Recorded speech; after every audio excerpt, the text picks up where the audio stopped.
Hey, good morning. Happy Wednesday, everybody. I have my cup of coffee. Went over to the coffee truck just around the corner here over by Dolphins Plus. Luana has Copacabana, her Brazilian coffee truck.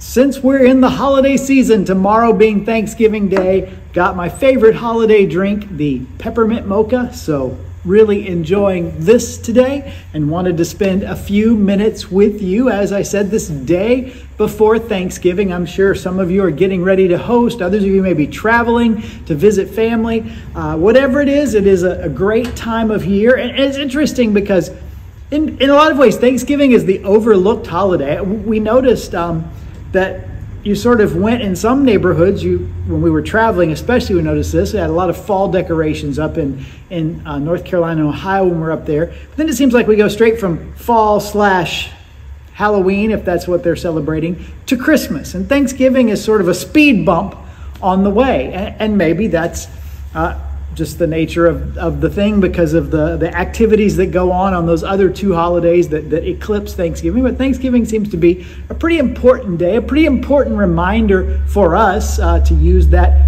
preacherism or that churchism we should always have, that attitude of gratitude. We should be thankful all the time. In fact, there's an encouragement in the scriptures.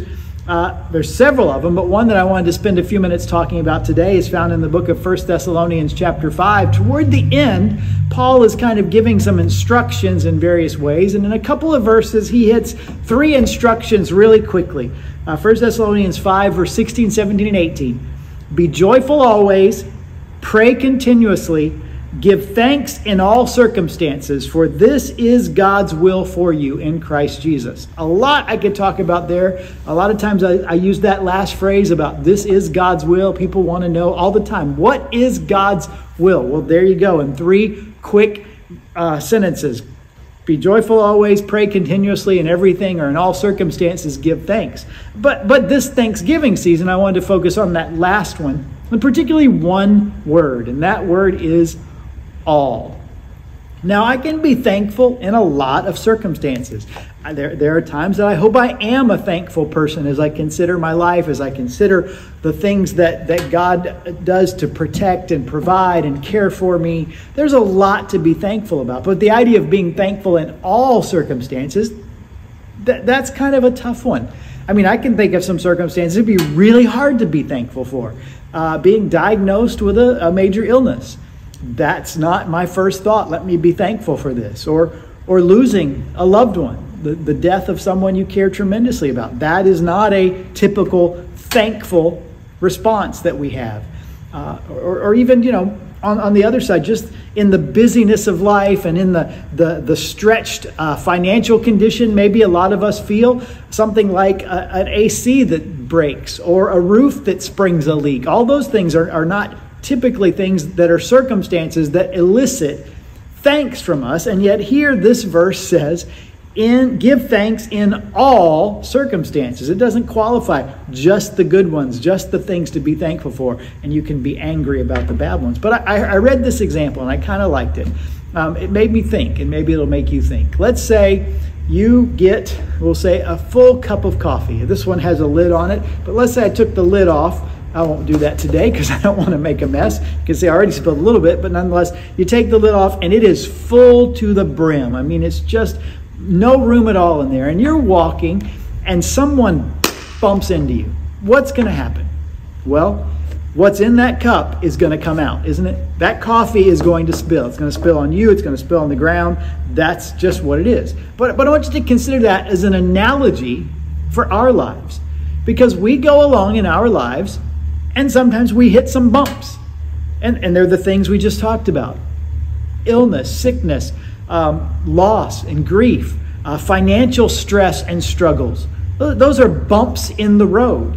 And just like bumping me if I'm holding this full coffee cup, when I hit those bumps, something comes out. What comes out? Well, just like the coffee cup, what comes out is what was inside in the first place. So if what comes out is anger and bitterness and just losing my top and impatience and all of these negative things, we tend to say, oh, that's just because the circumstances are bad. I wonder if we look at that wrong. It's not the circumstances that are a problem. It's the character that's inside of us waiting to spill out at the first bump that's the real problem. And maybe that's what this verse is getting at, telling us that you're going to face, I shouldn't say telling us, certainly implying, maybe that's a better word, that you're going to face all sorts of circumstances. The circumstances of our lives are not always going to be good to great.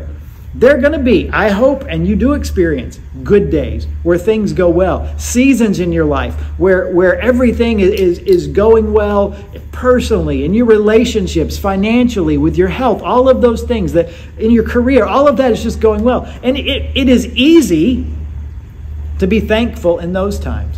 But there will also be seasons in our life where we do hit the bumps. Maybe it's just a bump here and there, and sometimes it feels like in our lives there are seasons where we're just bumped and banged around constantly.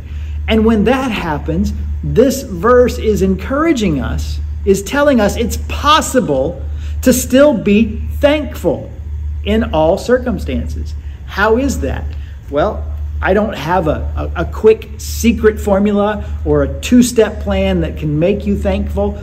I just have some thoughts. And that's really to consider if maybe the source of our thankfulness is our circumstances, our thankfulness, our gratitude, or even as it says to be joyful always, our joy is going to always be dependent on what happens to us. And circumstances will change. We'll be joyful, we'll be thankful when things are going good, and we'll be the opposite when things are going bad. Maybe the problem is we put too much trust in our circumstances. Because here's the reality. Whether we like to admit it or not, we can't control our circumstances. We have the illusion of control, right? We really do.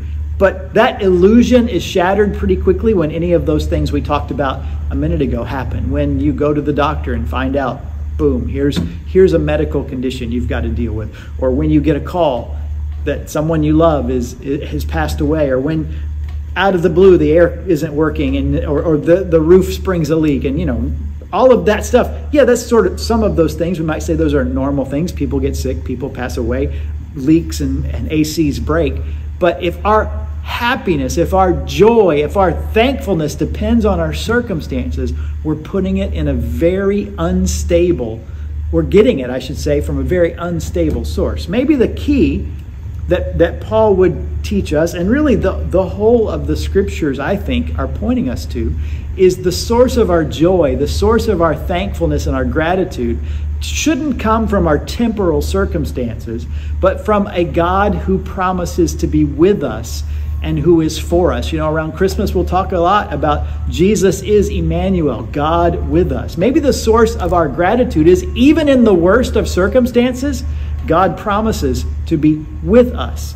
And we can take that promise and go through those circumstances, not with a guaranteed positive outcome, because not every circumstance works out really nice and neat and you put a bow on it and it's done and everything's good again. Sometimes circumstances don't work out that way, but that doesn't mean that God doesn't promise to be with us. The question is, what is the source of our joy or our gratitude that this verse tells us to rejoice always and to be thankful in all circumstances? When it is our circumstances, when it is what's happening to us, well, what's going to show the reality is they aren't reliable. But when it is God himself, when we go through those bumps, what pours out of us will be thankfulness, because we know, hey, maybe we can't be thankful for the thing that's happening, but we can be thankful for God who has been with us and promises to be with us no matter what happens. So I want to encourage you with that. I do hope you have a wonderful Thanksgiving tomorrow. I don't know what your plans are, whether you're hosting or visiting. I hope you get your favorite dish and especially your favorite dessert put on the plate in front of you. I hope you have lovely time spent with family or friends or whoever it is that you gather with. But I hope above all you'll remember the true source of joy and thankfulness in life isn't the circumstances, but it's God and his promise to be with us and to be for us. So that's my encouragement to you this Thanksgiving week. I'm going to be thankful for this cup of coffee that I am quite enjoying. I'm going to go finish it up. We have dinner tonight. All of our Wednesday night activities after dinner. There's no study or anything like that. No band practice tonight. But we will be back on Sunday morning. 9 a.m. worship service. Love to have you join us either in person or through our stream. It hasn't been working on Facebook, but usually on Facebook we post a link to our website where you can watch our Sunday service there, which we're working to get that fixed. Hopefully we can get that done soon. But until then, hope you have a great Thanksgiving day. Hope you'll have that attitude of gratitude, that thankful heart based not on your circumstances, but on the goodness of our God that will carry you through whatever circumstances you may face. And so until we see you, maybe next Wednesday for our Coffee with PC, or maybe on Sunday, hope you have a great week, a great Thanksgiving, and we'll see you soon.